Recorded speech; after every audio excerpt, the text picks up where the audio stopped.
Assalamualaikum, terima kasih telah hadir di channel Permata Kisah. Video kali ini akan membacakan kisah tentang sedekah yang salah alamat. Suatu ketika Rasulullah SAW, seperti yang kerap beliau lakukan, berbincang-bincang dengan para sahabat di serambi Masjid Nabawi, Madinah.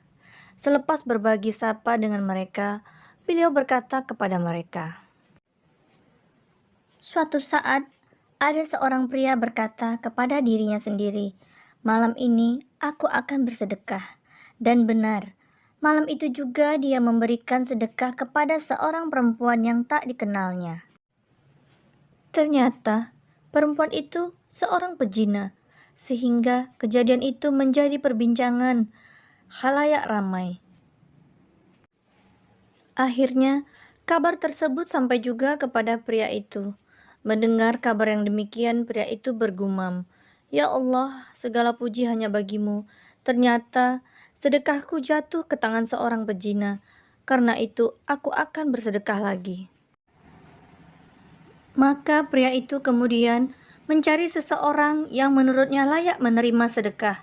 Ternyata penerima sedekah itu tanpa diketahuinya adalah orang kaya, sehingga kejadian itu lagi-lagi menjadi perbincangan khalayak ramai, lalu sampai juga kepada pria yang bersedekah itu.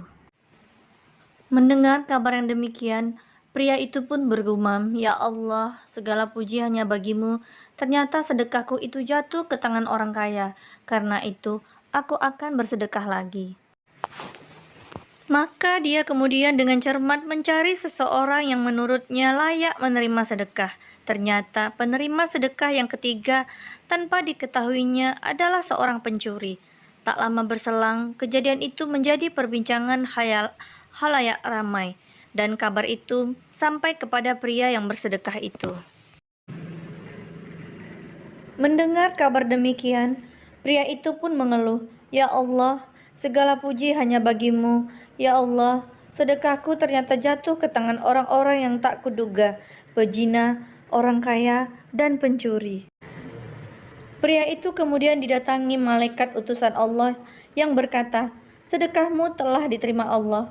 Bisa jadi pezina itu akan berhenti berzina karena menerima sedekah itu.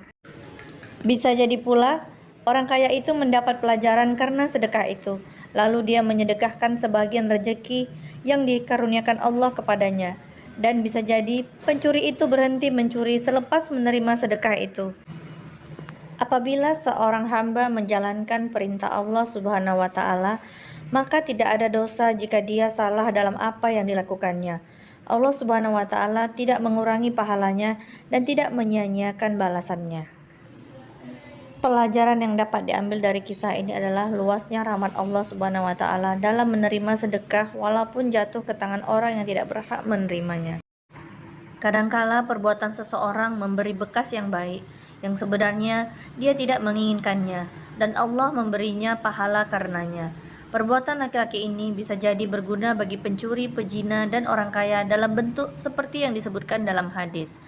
Semoga bermanfaat. Sekian. Assalamualaikum warahmatullahi wabarakatuh.